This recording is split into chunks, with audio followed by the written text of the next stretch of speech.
বাংলাদেশের সবচেয়ে ধনী ৫ জন অভিনেতাকে দেখে নিন। নাম্বার ৫, বাপ্পারাজ। নায়ক রাজ রাজ্জাকের বড় ছেলে বাপ্পারাজ, যিনি প্রেমের সমাধি, বাবা কেন, চাকরের মতো প্রায় শতাধিক সিনেমায় কাজ করেছেন। নিজস্ব প্রযোজনা প্রতিষ্ঠান এবং অঢেল সম্পদের কারণে তিনি জায়গা পেয়েছেন এই তালিকায়। নাম্বার ৪, ফেরদৌস আহমেদ। বাংলাদেশ এবং কলকাতা ২ জায়গায় এই নায়ক দেখিয়েছেন অভিনয়ের দাপট। অভিনয় ছাড়া ব্যবসায়ী এবং একজন রাজনীতিবিদ হিসেবেও ফেরদৌস বেশ সুপরিচিত। নাম্বার ৩, অনন্ত জলিল। অনন্ত জলিলের প্রথম পরিচয় তিনি একজন ব্যবসায়ী, এরপর একজন অভিনেতা। দেশের পোশাক শিল্পে রয়েছে তার শত কোটি টাকার ব্যবসা। এছাড়াও দেশের চলচ্চিত্র অঙ্গনে রয়েছে তার প্রযোজনা প্রতিষ্ঠান। নাম্বার ২, শাকিব খান।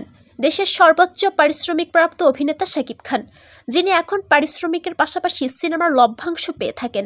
এছাড়াও বিশ্বের বিভিন্ন প্রান্তে রয়েছে তার ব্যবসায়িক কর্মকাণ্ড। নাম্বার ১, ডিপজল। ভিলেন থেকে নায়ক ডিপজলের জীবনের গল্প অনেকটাই সিনেমার মতোই। অভিনয়ের পাশাপাশি তার রয়েছে বিপুল পরিমাণ সম্পদ। ডিপজল পরিবহন, গাবতলীর গরুর হাট, শত শত মার্কেট, জমি জায়গা তাকে বানিয়েছেন দেশের সবচেয়ে ধনী অভিনেতা।